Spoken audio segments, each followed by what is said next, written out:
Major break in the unsolved murder of crime victim counselor Samantha Dean and her unborn child. Austin American statesman and KV defender Tony Pohetsky broke this story today. Important information coming to light. 3 people in jail, including one person police say is a prime suspect in Samantha Dean's death. Now, court documents obtained exclusively by KV News and the Austin American statesman reveal members of the group sent death threats to a second crime victims counselor and, according to police, engaged in a cover-up of Dean's murder.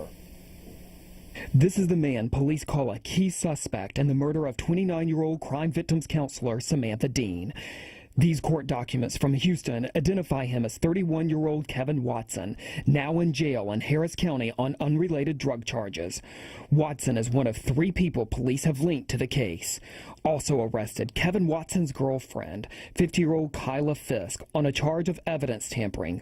Police say she got rid of a sweatshirt they believe Watson wore the day of Dean's death. And this man, Aaron Lamont Williams, in jail in Bastrop County on a retaliation charge. He is accused of sending a death threat to another crisis counselor, a woman who works for the Austin Police Department. That threat, sent via text message 5 days after Dean's death, reads in part, quote, "I got her. I'm coming for you. I'll show you what a crisis is." Right now, no one is formally charged with killing Dean, and court documents do not mention a possible motive. This case began in the early morning hours of February 4th. That's when Bastrop County Sheriff's deputies found Dean's body in the parking lot of a vacant shopping center.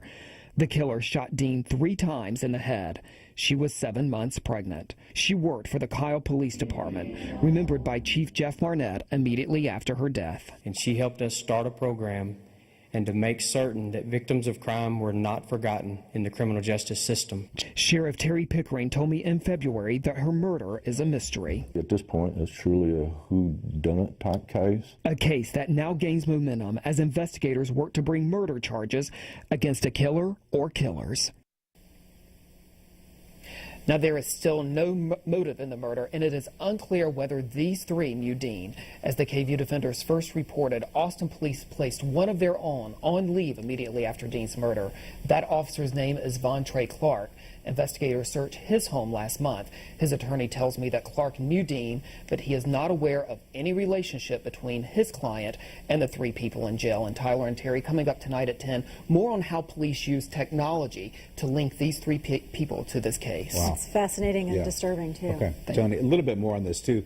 Tony mentioned the autopsy results showed Dean was 7 months pregnant. She was having a girl. Dean was going to name her Madeline. She was not married at the time, and it has not been established as to who the father of the baby was.